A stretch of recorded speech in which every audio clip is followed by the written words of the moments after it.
Another episode of the Standing Room Only podcast, episode number 102. I am Goose, as always. We have Healy with us. On this week's episode, we are going to talk about the MLB, still in the lockout. We're about almost 2 weeks in at this point. We're going to talk about how the MLB secretly used 2 baseballs without the players' notice. We're going to talk about the NBA, COVID breakout in the Bulls locker room, Steph Curry potentially making history tonight. And then we're going to transition over to the NFL to wrap it up. We're almost at the end. We're starting to see some playoff pictures, some injuries. Before we get into it, make sure you are following us on our social media accounts. We are on Instagram. We're on Twitter. We're on TikTok as well, SR Only Pod. You can follow our personal accounts. I'm iGoose with 4 O's. And then we have Healy. Follow me at the Healy6 on both Twitter and Instagram. Major League Baseball. It was hot. Now there's no news at all. The lockout is officially happening at this moment. We're in day 12, something close to that.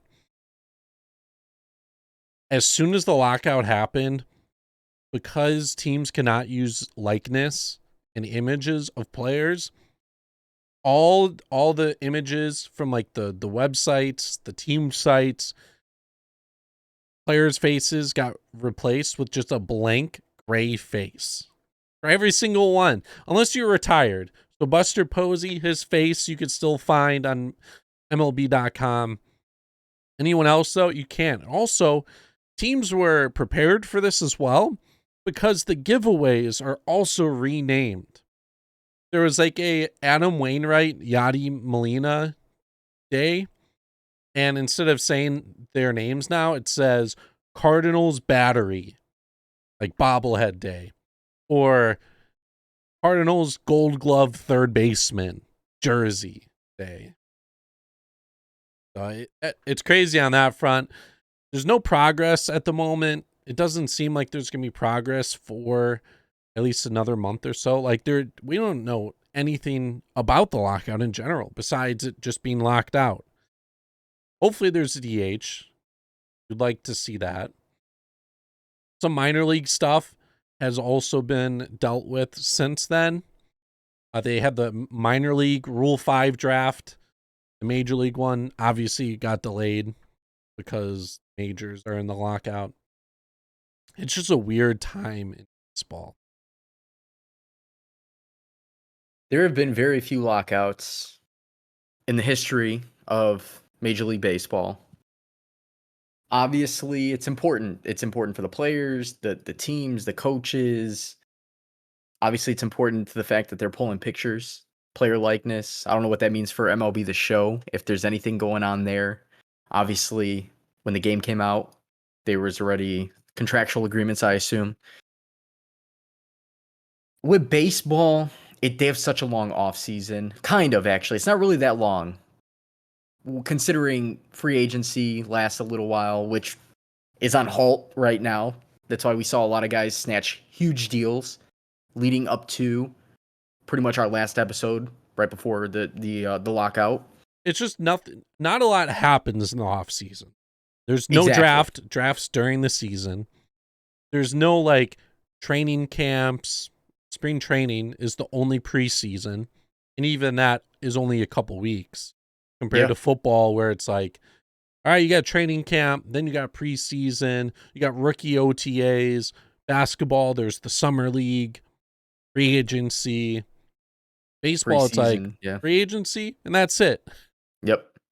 And you kind of already know on a major league level who's going to be on that in that roster, in that active major league roster most of the time anyways. A lot of these guys, they do end up playing in spring training, but a lot of the big names don't show up right away.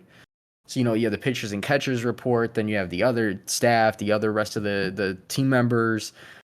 But of course, I mean, the CBA, the lockout isn't going to go into the season. I don't think there's any expectation of that. If it does, I'll be very shocked.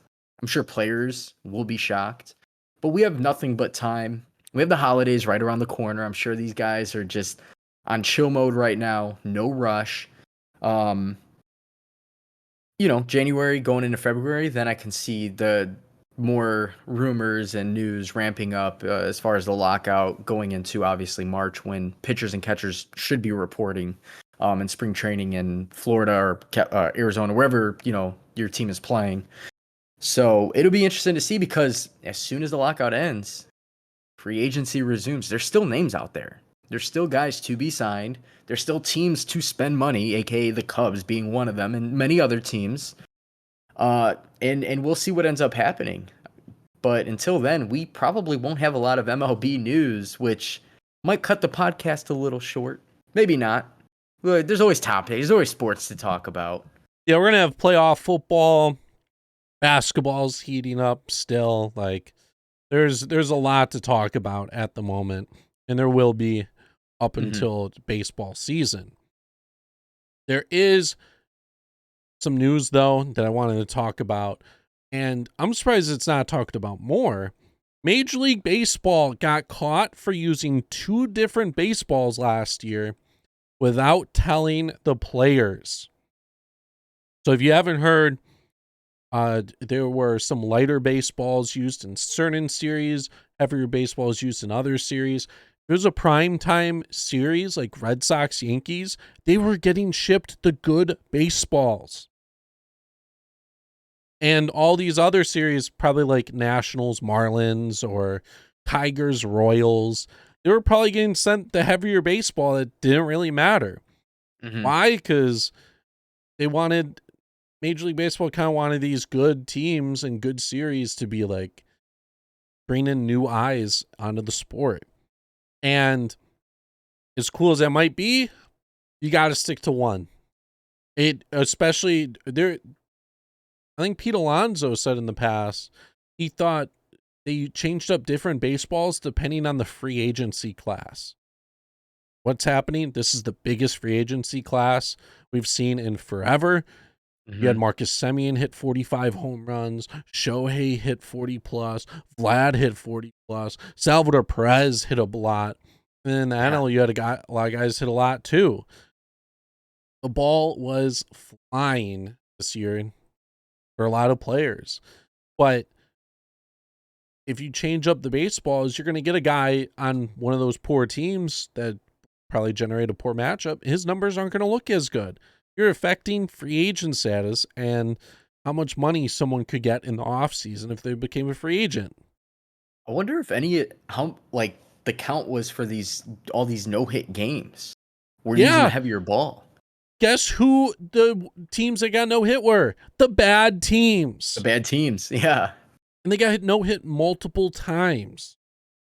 And having a heavier baseball is tough because, well, having a lighter baseball is obvious. So the ball's going to fly.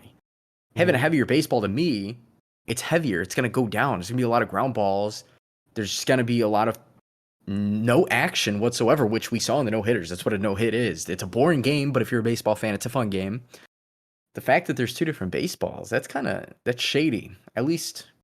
And Major League Baseball probably hit it well because there was the whole sticky stuff that happened during the year. Also, by changing up the baseballs, especially without knowing, you're throwing them both the same. It could have caused arm issues to guys because they weren't thinking about it, but their bodies are so used to a certain weight. Change it up a little bit, it could throw your arm all off, and boom, you need surgery. You're out for the year.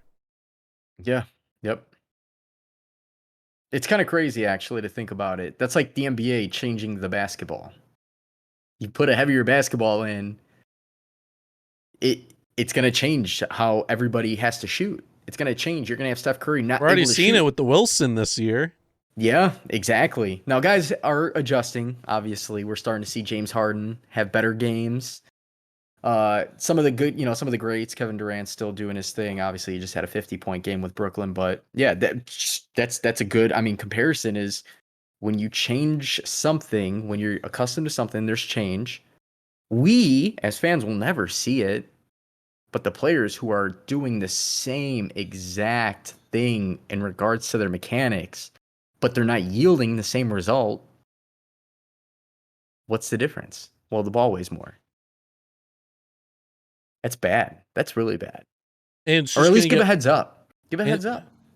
Well, that's what they probably would normally do before a season. I remember after a season, they're like, we're changing up the baseball. There's too many home runs. Like, Mm-hmm. ball was flying. But you can't just do it without telling the people playing your game, and especially the ones watching it. Yeah, I just had a bad game. The ball came off the bat kind of funny. I don't know. It just felt heavy. It's hard to explain. It just felt heavy. No, it was heavier. And it's just going to get overshadowed due to the lockout. Maybe it could be a big key point in the lockout, and maybe they fight for that, and they tell Major League Baseball, like the people higher up, they're like, as players, you guys have to let us know what we're exactly using from here on out. Can't just secretly change things up. Yeah, to mentally prepare for it.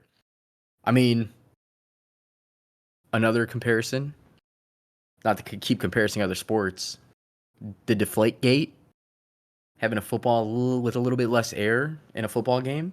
I'm not saying it makes all the difference. You still have to play the game, right? But it makes a difference. Makes a difference. And not knowing, you can't mentally prepare for it. So if you guys have any thoughts on that, reply to our Twitter. Instagram DMs are open. Want to hear more on that. I think it's basketball time. The It main is. man, Steph Curry, is going to break the 3-point record tonight while we record this podcast. They're still like 10 minutes away from starting the game minimum. But Steph Curry, he's already broken the most threes in just games, in postseason and regular season games, in like 600 less games compared to Ray Allen. It's crazy. But he's about to break the regular season 3-point record for a career in Madison Square Garden with Ray Allen and Reggie Miller in attendance. And not to mention the amount of celebrities that are going to be there. Yeah. Madison Square Garden is always filled with stars, but this is, we're talking about history. I mean, we knew Steph Curry, Mr. Wardell, was going to break the record eventually. I think this was predicted even as far out as 4 years ago with the rate he was shooting at. This is historic. I mean, this is arguably, and a lot of people argue it, one of the best scorers in the game. Mm-hmm. Maybe not, we'll say top 15. He's clearing top 15. But easily the best shooter to ever do it. And the best shooters to ever do it are in attendance. We saw him talking to Ray Allen in the pregame. We saw Ray Allen there. He might be doing the broadcast with Reggie Miller. As we know, Reggie Miller in the 90s was a dog. I don't know how many times him and Jordan or him and the Bulls got into it. This would be kind of cool. This is going to be interesting to see. I'm hoping to catch that game. I'm sure we'll be able to catch the game. The game's probably going to tip off. Start time 6:30, so tip off will probably be about 6:35, 6:40 Central Time. So we'll be able to watch that. That'll be a fun game to watch. Assuming and the thing about it too is, and we were talking about it, the Warriors, they had an issue with the plane, with the team plane. Instead of them traveling last night to New York, getting sleep, getting rest, waking up, eating, just preparing for the game, going through the day. No, there was a plane issue. They were forced to travel today and still play the game. The NBA was not going to postpone it. Draymond Green was very upset, which in a way, it's understandable. That's a lot. You're traveling. I think they were on the West Coast over to New York. They were in Indiana last. They were in Indiana. Yeah, they played the Pacers last night. So it's back-to-back games. The game ended last night. So I mean, I still think maybe he was being a little dramatic, maybe not. I mean, it's hard to say because athletes do go through a lot. Like, it takes a toll. But I'm still expecting Steph Curry to go out in style tonight. Guys, their biggest games are on the stage of Madison Square Garden. We've seen some of the biggest names do it. Kobe's had huge games. Steph is already done. Steph's done it like everywhere. But, I mean, the biggest names, and he's going to do it. And you know what would be awesome? Not only for him to break that record, but to him to hit 15 threes to break the single game record as well. I don't know if it's going to happen. Klay Thompson currently holds that. Yeah, I think Klay Thompson, most threes in a game. It might be Klay Thompson and Zach LaVine. Oh, is Levine at 14? I thought he was one away recently. Oh, he has 13. So 13, Klay Thompson yeah. with 14, LaVine and Curry with 13, Curry with 12. That's Danielle that's a Marshall and lot Kobe of with threes. 12. Danielle Marshall. Danielle Marshall, was almost part of a package, and a trade package for Kobe. I believe it was Kobe back in the day when Kobe was supposed to come to Chicago. But the Bulls Yeah. didn't want to get rid of Danielle.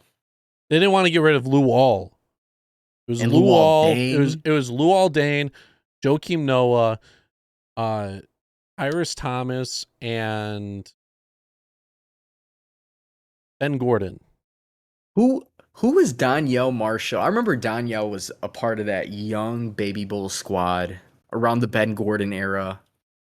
He was a part of a trade. I don't think it was for Kobe. You're right. Kobe was definitely the big factor. Was the Bulls did not want to let go of Luol Deng, which, looking back at it, it He was only a played bad half a move. season with the Bulls.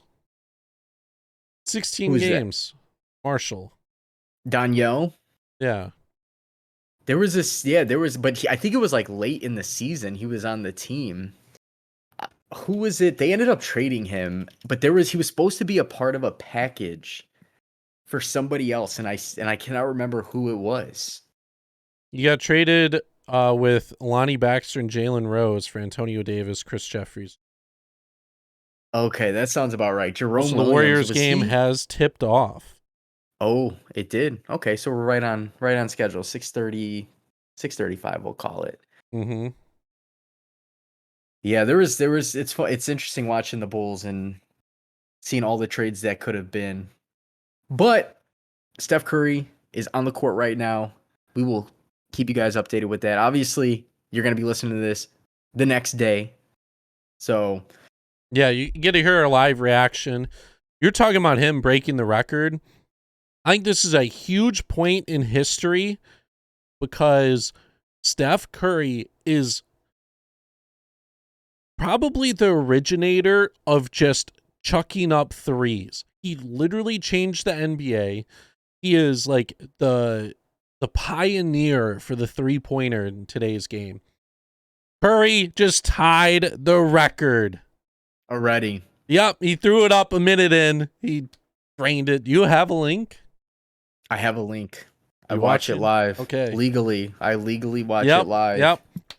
But Curry's not going to hold this record for his whole career or like forever. This record will get broken again because of how people change their game and how many threes got thrown up now in games. 34 threes get attempted by every single team.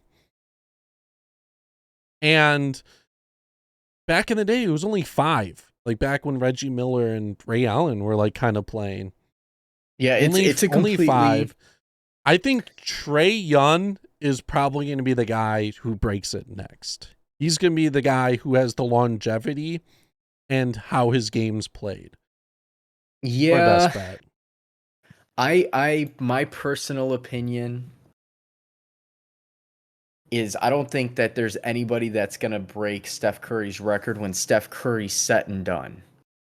And I only say that because Trae Young does have really good three-point shooting performances, but there's games where he puts up 40 points and he literally only buries 2 threes because he is very good at getting inside, which Steph Curry was too. It's going to be tough to see. Klay Thompson, I would assume, is out of the picture because of his injury. So I don't see him being up there. Well, who's in the top 10 all-time list right now for three-pointers? Do we have a Trae list? Young won't break, and I'm looking at his attempts per game. I got you with the 3.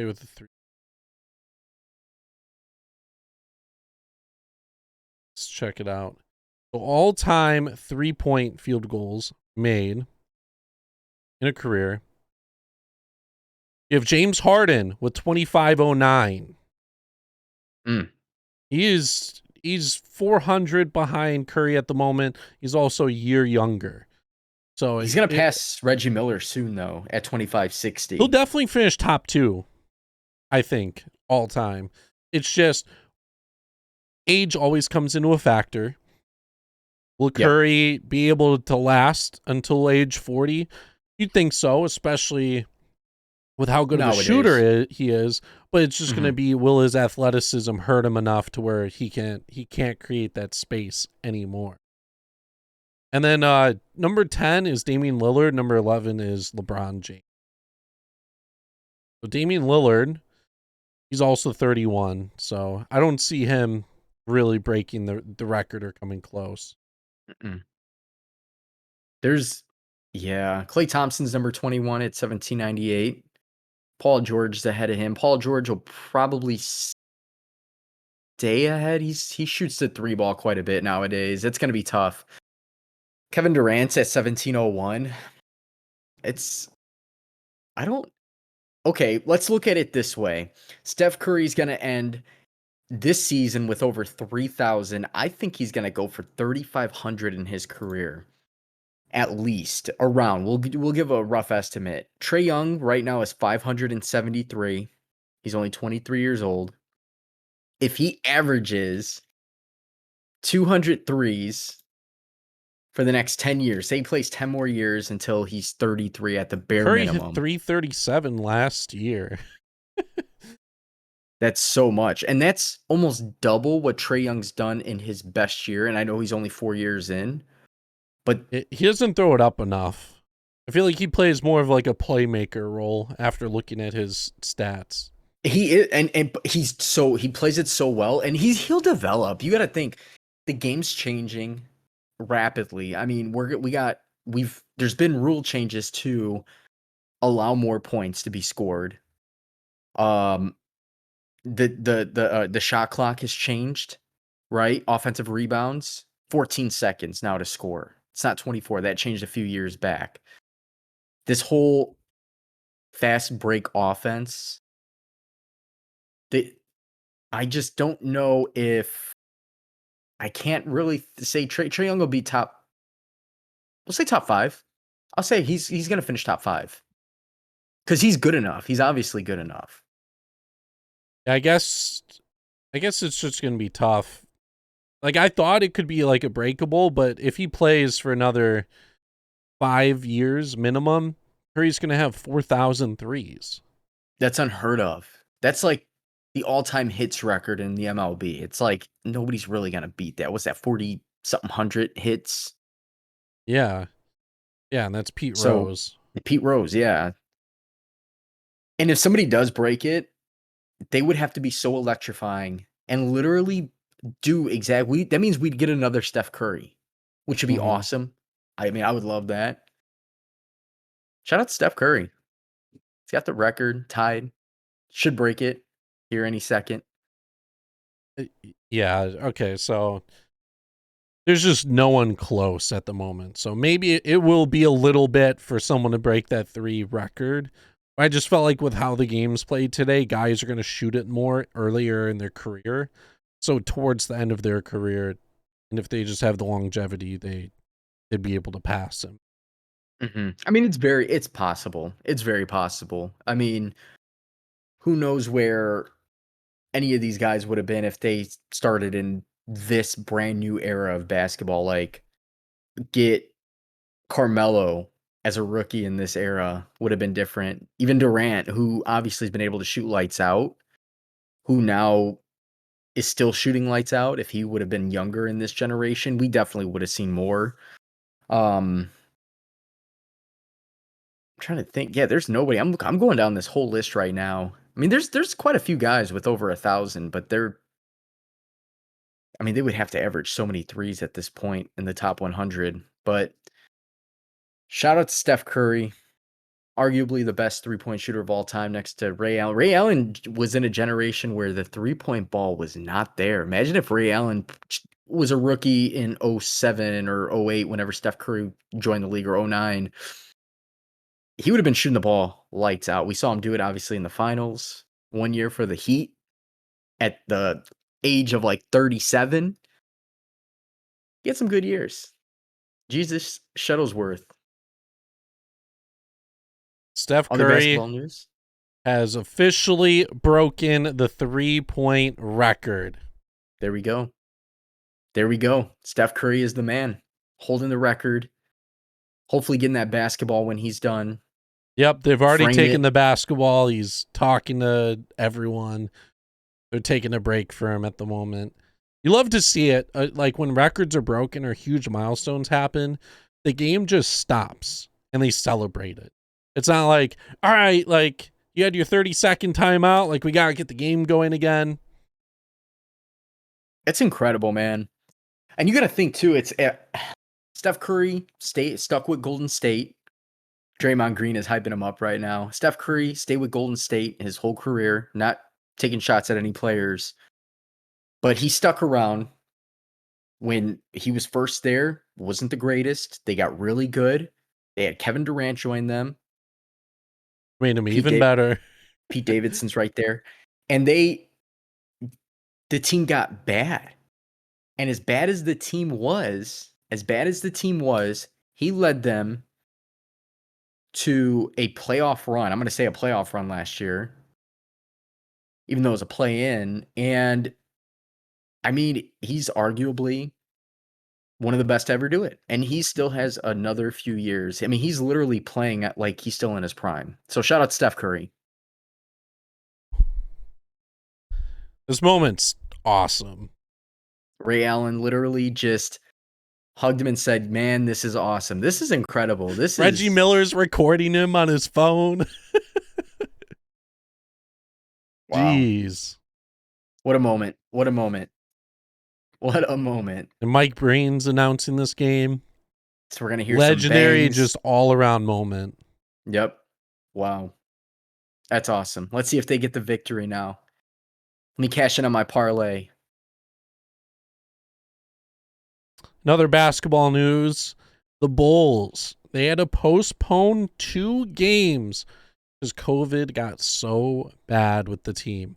They had the minimum amount of players, but due to how quickly it was spreading throughout the team, they did not want to risk any other team getting that bug and then having it just cause a whole bunch of problems. Also, they're playing a Steph Curry commercial during the break. The first commercial out the break. I think it's probably going to be an Under Armour commercial. Probably. You know they paid for that ad space. Yeah, they probably paid for it right after. But yeah, Bulls, they had 10 people out. They signed Stanley Johnson to play for a few games, and he got it immediately. He didn't even step on the court. Yeah, it's you know what, I'm glad that they did postpone it. And, you know, the Bulls, it's a matter of player safety at this point. It's not a matter of, oh, it's not fair for the Bulls because they, you know, they can't play with only 8 or 9 guys. Some teams go out there and literally only play 2 to 3 bench players all game. It happens. But it's just one of those things where even with all the vaccines out there, it's not worth the risk for the reward. Postpone the game, which they did. They have 2 postponed games now. I think their Sunday game against the Lakers got postponed from 2 p.m. to 7:30 p.m., I believe. Yes. Is that for prime time purposes or is it for... Probably both. Because obviously 7:30 is a prime time slot on a Sunday night. Yeah. And also, I don't know who's home in that game, but it just The gives Bulls. time for testing. Because they went to the Staples Center. Oh yeah, you're right. You're right. So it just gives time. It gives time for testing. DeRozan should be back. He's almost cleared off because he missed 1 or 2 games. I can't recall now. I think he missed 2. He missed the Heat game, which they lost, and the Cavs game as well, which they lost. They got destroyed by the Cavs, which that's a hot team to look out for. The Cavs should trade. We'll talk. I have another topic to talk about, but yeah, the Bulls right now, it's being a Chicago fan is probably the most frustrating thing.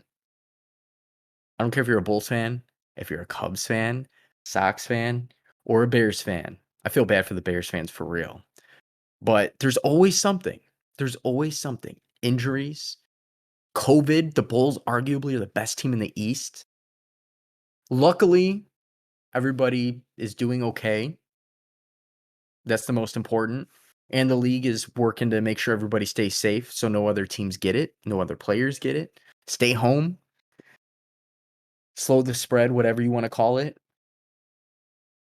Kyrie Irving being anti-vaccination is probably smiling right now saying, look, get it or not, we could still spread it. Which You see the video he posted on Instagram? he was lacing up. Yeah. There was rumors. So I wonder if maybe I wonder if it's on the New York side. Maybe there's the Brooklyn Nets are like, hey, we'll let you play on the road, or New York might be lightening up on the whole vaccination status. We don't know what it is yet, but Or maybe almost he like just changed his mind and was like, we okay, changed I his can mind. do it. Maybe he's like, you know what? I gave everybody a few months. Everybody, 99.9% of people are okay. Maybe I'll be okay. Or there's an alternative. We don't know. Nobody knows. But he teased it. And it scares me as a Bulls fan also because the Nets are winning without him. Durant just dropped 50 two or three nights ago On 31 shots. on 31 shots, which is it's a high amount, but still. And James Harden's been doing pretty well. His turnovers aren't as bad. He's starting to score more. You add Kyrie to the mix. That's a scary team. Now, I think the Bulls can still compete with them. Just like they can compete with the Heat, even though the Heat they did some damage to the Bulls a couple weeks ago before the whole COVID protocol. But it's going to be interesting to see. It's going to be very interesting. We see Washington drop in, which I said this a couple weeks ago. I know we were gaming and with a few people in rec. We got a Washington. I don't know if he's from Washington, but he's a Washington Nationals, Washington Wizards. And I made a comment that Washington that the Wizards are not as good as they look, and not that they don't have talent, but not to let the record fool him. He didn't like that. But Bradley Beal hasn't turned it around. He hasn't. And the thing is, though, They're that team has 5-10 so much since potential. starting off like 13-5. You know what that reminds me of? How about the Rockets? They went on like 7 in a row. They won 8 out of their last 10. They've beaten some good teams. Eric Gordon randomly turning back the hands of time with scoring. He just dropped like 32. He's averaging like probably like 19 in this stretch. It's so weird. The NBA, this is why I love the NBA. You never know. It's like how they say for the NFL, for football, any given Sunday. The Rockets, a very young team, having fun. It's interesting.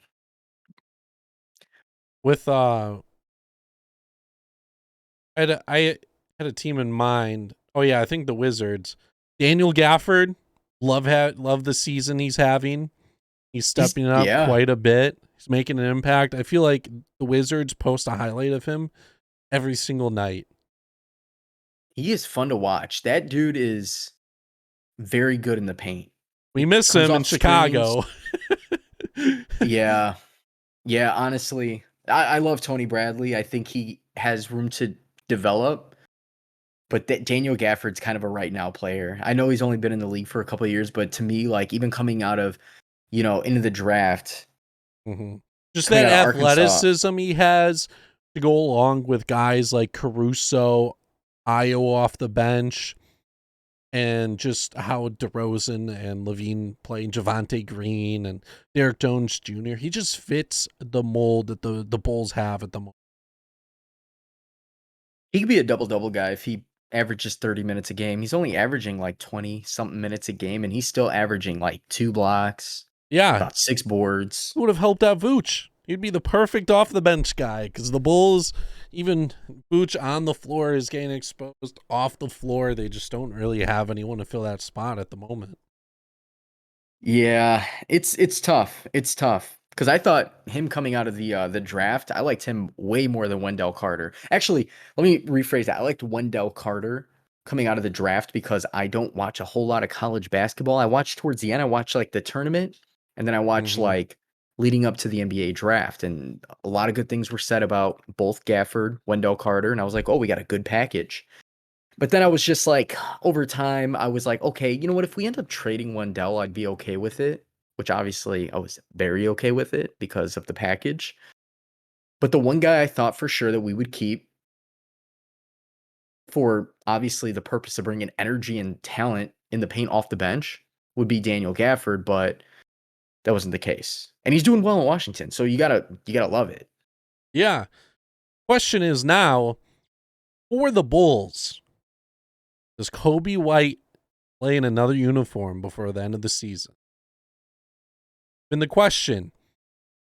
He has 1 year left after this deal. They thought that he would have been great on offense. The offense in general is pretty solid. They're going to lose that scoring, but you could trade him for someone who's pretty decent, especially at the big man position, a hole that they need, and fill in that defensive spot or that other big man spot that they're missing.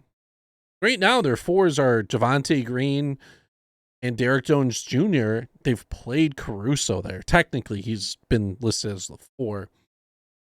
Yeah. And their depth in the big man spot just isn't there. You want my honest opinion? I don't know. I how do I say this? We don't have Paxson anymore, right? We don't No. have Foreman. So we've seen moves happen. Now, do I like Kobe White? Yes, but that's unfortunately a part, the nature of the beast. Good guys have to go and get replaced by other guys to fill in other spots. We're so loaded at the guard position. Caruso is a guy that's going to put in time. He's a guy that can literally play 25, 30 minutes, if not more, per game. We have Javonte Green, who to me is our bruiser. He flies out of the stadium. It's not the best shooter, but he does everything so well. We are limited at the forward position, the 3 and the 4. Mm-hmm. Primarily the 4. Ideally, we can get maybe a draft pick. I would rather get a player. I'm in as a fan where we're at. You don't This is trade him win for now. draft picks. This is win now. You're trading him You for package players. him if you have to. Now, who's on the trade block? There's a few guys on the trade block, right? Obviously, we know Ben Simmons on the trade block. Probably not going to Chicago. Not somebody they need. The whole Pacers team. Sabonis, Turner, Karis LeVert, who they just got last year, I believe. I wouldn't be surprised Malcolm Brogdon's on the trading block, but as far as big guys, I think Sabonis is so much value. I think he has so much value for his position. He's able to do it all. He's literally able to do it all. I just don't know. I don't think the Bulls, if they don't make the move, if they win, it's not because of Kobe White. Let's put it that way. I think that they are a very good team. I think he can bring energy off the bench. He can score. He could be a game changer. I just think with where our team's at right now at the guard position, he can do better elsewhere. And we need to solidify that 4 because we don't know what's going to happen with Pat Williams. Might he come back for the playoffs? It's possible. It's possible. Second round, maybe. The playoffs. How he was playing, though, I don't know if I would want him at starting. Not yet. He's so young. I don't even think the guy could drink a beer yet. No, but at the same time, when he did play at the 4 position, he just didn't. It didn't seem like it was working. We're just short. I'm short, but like the team they play small, minus the center position, and again they do it well. But that's a product of good coaching, I feel. Mm-hmm. Billy Donovan's a great coach. We saw what he did with OKC.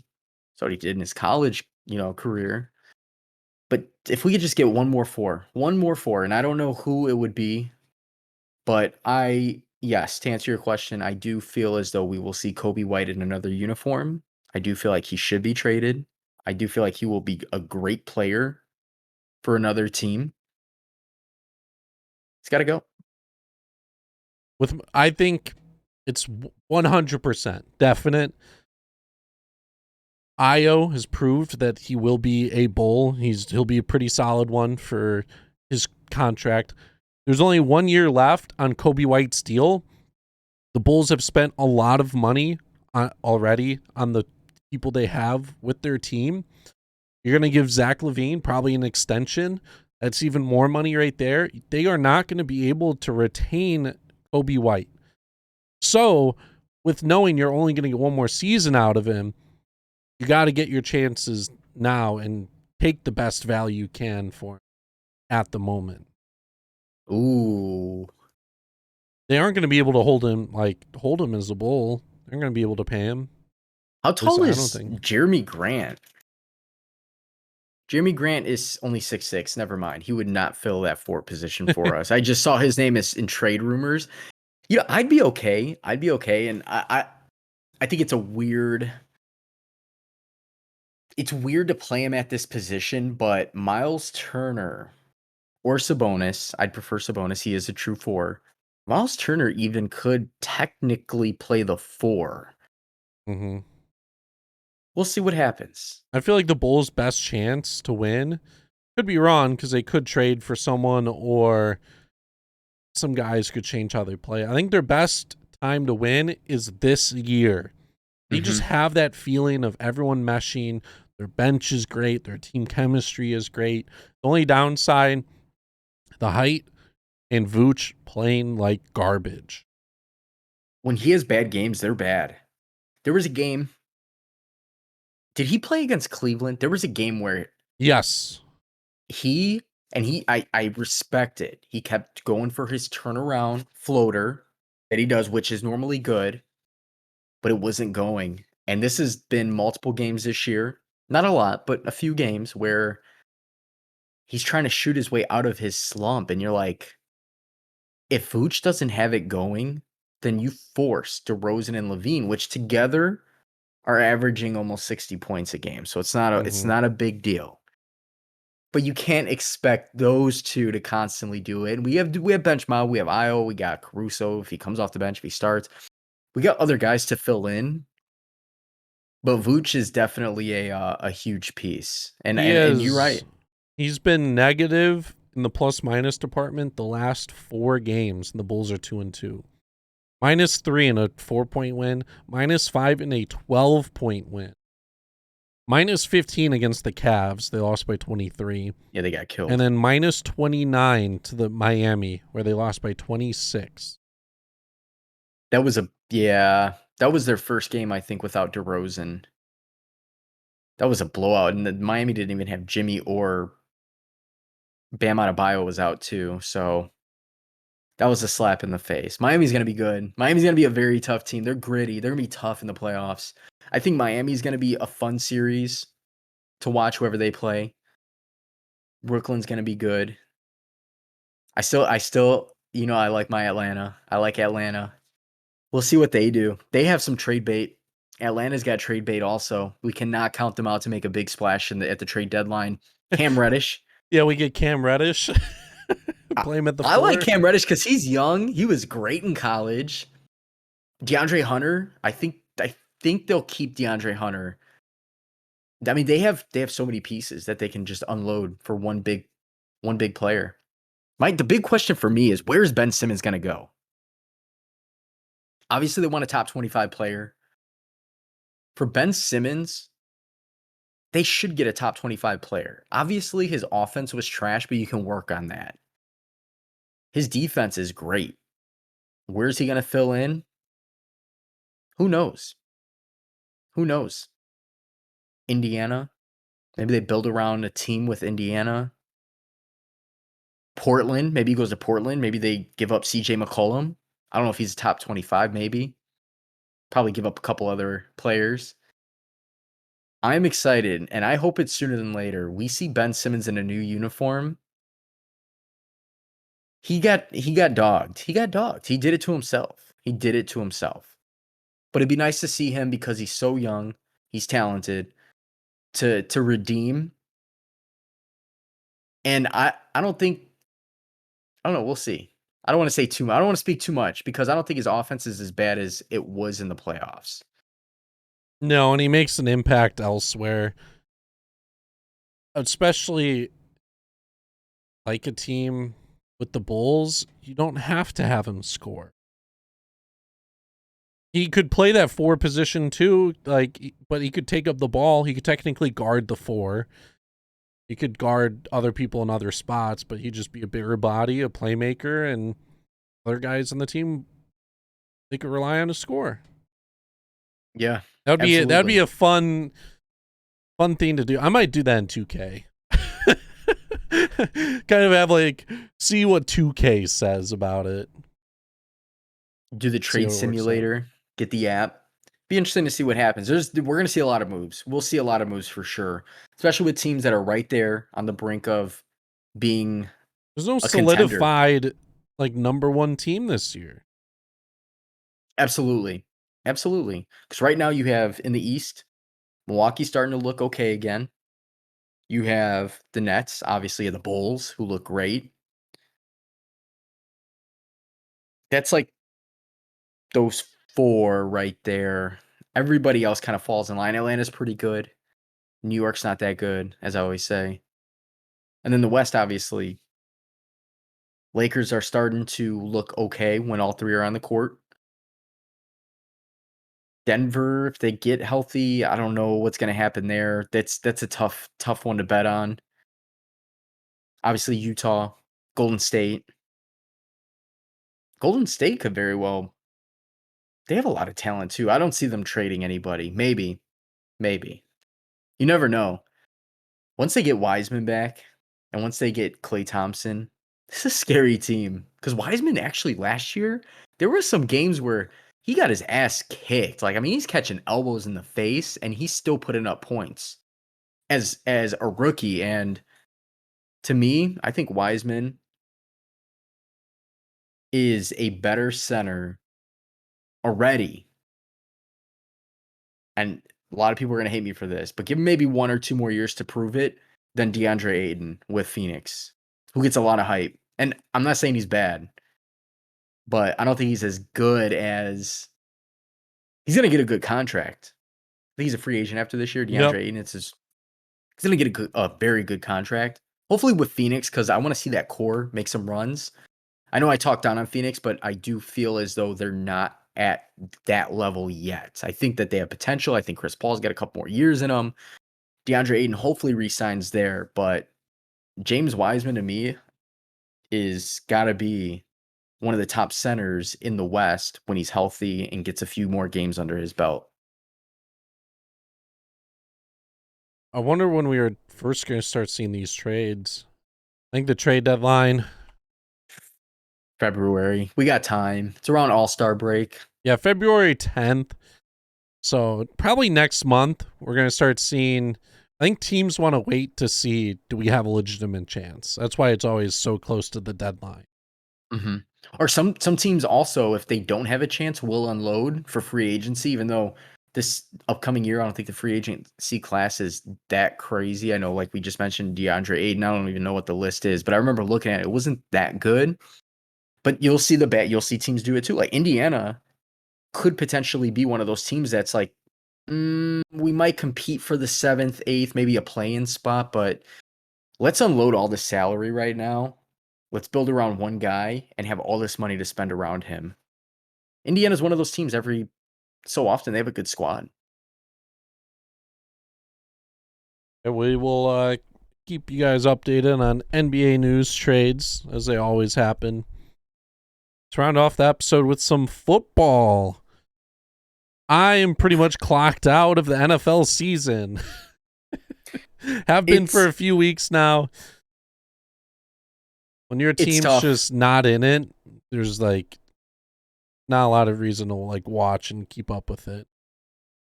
Packers beat the Bears again. But you know what? The first half, the Bears did not look bad. And this is where we've talked about it. The Bears have had good games again this year. They played Cleveland well. They've played the whole division, I would say, pretty well, minus Green Bay the first week. They played Green Bay great this last game. Justin Fields didn't look bad. He had a couple bad plays, but he didn't look bad. He's a rookie. Defense is hurt right now. Khalil Mack's out for the season. If he was there, obviously we saw the impact they Will made. Mack just sold his house. Oh, really? Yeah. This contract year? That's what I'm taking a look at. I meant to look at. He signed a 6-year deal. He's there until 2024. They can always trade him in the offseason. Always could. Potential out 2022. Does he have an option? Why is this out for 2022? He might. I don't remember the because it wasn't that Oakland's or Vegas's deal? No, he got traded to Chicago, and then that same day he signed an extension. Okay. I don't know. Like, the Bears might just cut him in general due to his health and how much he's actually making. He's $30 million on the cap next year. That's a lot. And then 28, 26. I think it's time for the Bears to switch the game up and go for the explosive offense approach. Mm-hmm. The dead cap is a lot for next year, though. $24 million in the dead cap. Wow. They could always change up his contract. NFL does it all the time. Restructure. We'll see what happens because, I mean, they still have other great defensive players. Robert Quinn's been doing pretty damn good. Besides that, Tom Brady continues to own Buffalo. The whole AFC East. Dude is probably going to win MVP, oldest MVP. And he holds the current record for oldest MVP in any sport, too. Which is 40. Nuts. He'd be 44, I believe. Another record that might be unbreakable. Yeah. Did you hear his interview of why he keeps playing? I did not. So there's an interview, and basically he was saying that he's not retiring. He's going to play for as long as possible because he said if he retired and then saw all these players that he knew he was better than still playing in the league, he would be pissed off. Guys like Josh Rosen and Chase Daniel, like, going home, his mentality, he'd be like, I'm way better than these guys. Why am I not playing? How are these guys still in the league and I'm not? So he's going to continue for so many more years, it feels like. The only way, knock on wood, is if he's forced to retire. That's the only way he's retiring before 48. I mean, he's nuts. They build a great team around him. He continues to thrive. He's still, his IQ is high. It's super high. He's doing all the right things. And I mean, this team right now, I would say is probably out of the NFC. I still think Green Bay is one of the better teams. I still think that they might be favorited. My favorite out of the NFC, but Tampa's like right there. It's going to be another Tampa. We saw Arizona. The Rams look good still. They just beat Arizona. Arizona can't play on the road. And at this rate, they're probably going to end up playing. They might get one home game, depending on if they end up winning their division. But if the Rams win the division, Arizona, horrible road record. Numbers are not good on the road. Oh, I'm sorry. Their home record. I take this back. Their home record. They're really good on the road. Their road record, or their home record's horrible. So their home record right now, if you're looking at it, because they just lost again. I think they lost all their games at home. They lost against Green Bay at home. They lost against Carolina at home and the Rams. They won every single game on the road. So if they win the division, they will be at home. Probably for the first game. That all depends on obviously where they finish total record-wise. But I still think Green Bay, they just To me, this Green Bay team is better than what they were last year. The defense is good. I think that, I mean, they were right there last year, and I'm not just saying that as a Packers fan, but the offense looks good. A.J. Dillon looks incredible. I was upset that they got rid of Jamal Williams, but A.J. Dillon stepping in for injured Aaron Jones over the last couple weeks. Aaron Jones coming back when he's playing. A.J. Dillon playing the key role, the bruiser back to waste some time, catching some passes out of the backfield. Green Bay is it. Dallas is a team that's struggling right now. Dak Prescott's having a not so good last couple of games. They did beat Washington. They just beat Washington, but they blew that lead. They had a huge lead against Washington. I think they had all 27 points in like the first half. They did beat the Saints. They lost to Vegas. They lost to the Chiefs. Be interesting to see the rest of their record. They should be able to win out. It all depends. They have the Giants. They have Washington again. They have Arizona, which is going to be an interesting game to see. That could be a playoff matchup right there. And then, of course, they end it with in Philly, another divisional game. So I know Dallas has been on the hot seat. I think I saw Washington in 4-week span. They play Dallas, Eagles, Dallas, Eagles. I know that's people are going to get irritated. I said the city and then I said the team.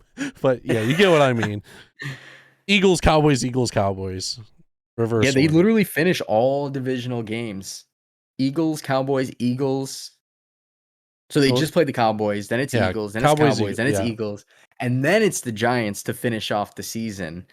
So in Washington, they're a team that I don't know what they're missing exactly. Obviously, a consistent quarterback. They have a pretty okay run game. The receivers are pretty good. Defense is good, but I just don't see them really sneaking into the playoffs. With the wild card in the AFC, you have the Chargers, you have Colts, and you have Buffalo. Obviously, Buffalo's dropping off quick.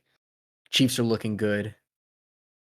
In the NFC, you have the Rams, you have the 49ers who are staying in it, and you have Washington right there for that last spot.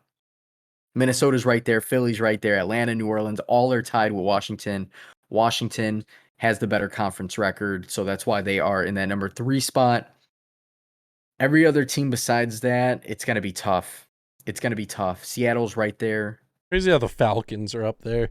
3 of the NFC South teams are just in the playoff hunt, with the Bucks being 10-3. Yeah. Well, also they have the extra wild card team, which kind of helps. But yeah, Atlanta's been one of those teams where they're trash, but they're not. Like they played some good games this year. So Matt Ryan makes too many mistakes. If they make the playoffs, I can't see them winning in the first round, no matter who it is. Be very, very surprised with what's up with the NFL this year. I don't know. It's kind of weird because we've been getting that. You look at the AFC North, all divided by one game. Baltimore, 8-5, which Lamar Jackson got hurt. He's questionable still for their upcoming game against Green Bay, which would be a good matchup. But then you have Cleveland, Cincy, Pittsburgh. Pittsburgh 6-1. They have the tie. But they're all right there. Game and a half. The Chiefs started off horrible. Obviously, they're going to finish strong. They are the Chiefs. Never bet against the Chiefs.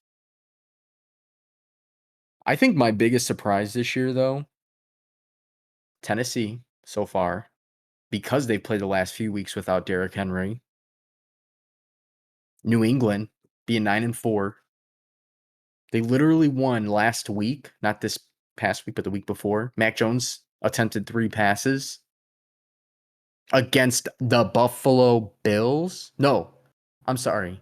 Yeah, there was the Bills. It was a Monday night. Yeah, that was the Bills. That was the Bills. Yeah. They just ran all over them. But that's Bill Belichick. He's a genius. There's not really any other surprise teams. The NFC is predictable. Dallas, Green Bay. The West is good. Can't really tell who. We knew Arizona was going to be good. We knew the Rams, Tampa. But the AFC's been definitely a weird one for me. I thought Buffalo, and the thing is, Buffalo can still be a Super Bowl favorite even at 7-6 right now. There's Yeah, too many mistakes. who knows? Maybe they'll turn around for the playoffs.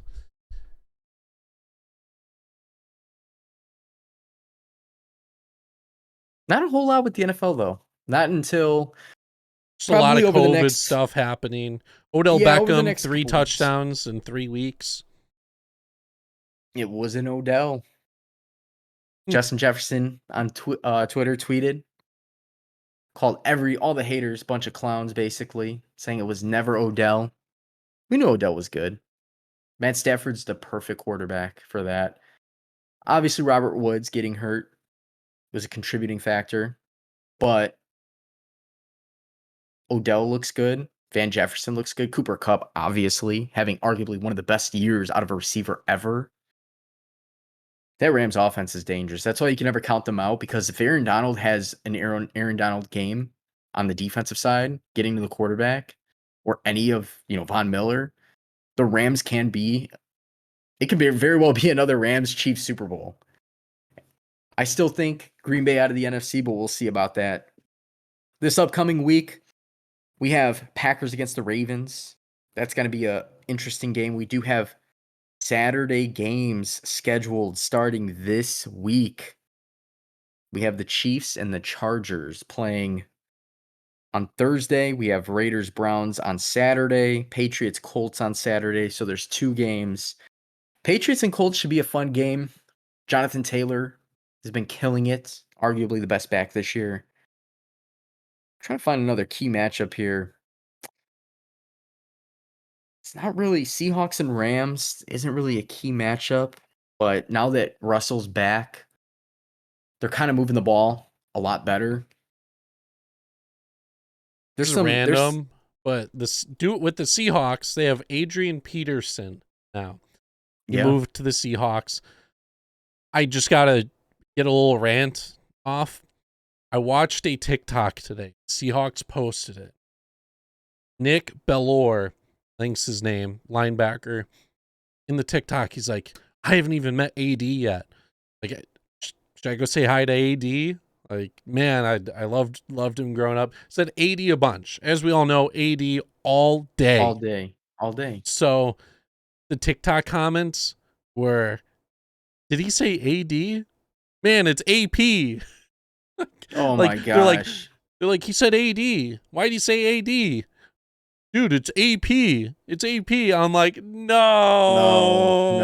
His nickname is all day. AD. It's funny, I said that last week or the week before, 2 episodes ago, and I caught myself and I was like, I wonder if anybody's going to know that it's AD. Because I said it and then I quickly said AP because I'm like, you could say either or. Like, one's his name, one's his nickname. Yeah, but he always went by AD. I mean, he literally all day would rush for 200 yards, but yeah, people were like, is Anthony Davis plays football now? And they're like, oh man, I feel whose TikTok old. Was that? The Seahawks. That's incredible. I gotta find that. You know what though? I mean, you gotta look at the demographic. It's a lot of kids on TikTok. They don't know. They don't know about AP. Adrian Peterson hasn't really been a full impact player for about 8 years now. Ever since his maybe 1 year after his MVP season. Let's take a look. So he had since 2015. He hasn't really been an impact guy. So that's 6 years right there. These kids are like 13. They aren't going to be watching football at 7 and retaining all this information. I know I didn't really watch sports and actually pay attention to names and stuff until I was at least 10. I knew of certain players, but yeah. It's just these kids are young and they haven't really seen AP who he was. Yeah, since 2015, I'd say. was his last. Yeah, so about 6 years. Ah, it's funny. Do you feel old yet? Oh, no doubt. No doubt. That definitely put it into perspective. Yeah.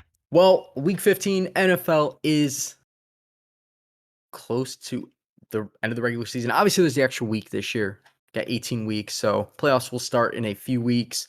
Shout out to anybody that made their fantasy playoffs. I made it in 1 out of my 2. Good luck to everybody out there. Hopefully, the fantasy gods are as good to you as they were to me by allowing me to get 3 extra points on the last drive for Arizona after their onside kick. Playoffs changed this year, or was it just the regular season 1 extra week? The playoffs, it was one extra regular season game. So it's still 3-week playoffs, at least for the standard, unless you do something different. So first week, generally, first top 2 teams get a bye. We do top 6 go to the playoffs. And then it goes from there. Championship week is going to be the week 17. So which guys should be playing, because teams play for the playoffs or best record or home field, so on and so forth. And also, due to only one team getting a bye, you aren't going to have teams tank or just not. Exactly. Or they shouldn't. Exactly. Unless they just are out and they're going to sit their There's best no guy. definitive 1 seed. Yeah, that's why in my playoff team, I still have Kamara and the Saints. The fact that they are right there for the wild card, I'm confident. Kyler Murray's back. I can go on and on about my team. It's a great team. It's a great team. But that's going to wrap up this week's episode of the Standing Room Only podcast. Make sure you guys are following us on all social media platforms, TikTok, Twitter, Instagram. That's where we're at right now. SR Only Pod. Make sure you're following us. Hit the download button. Hit the like button. Follow our personal accounts. I'm iGoose with 4 O's, and we have Healy as well. Yeah, at the Healy6 on Twitter and Instagram. And we will see you guys next week.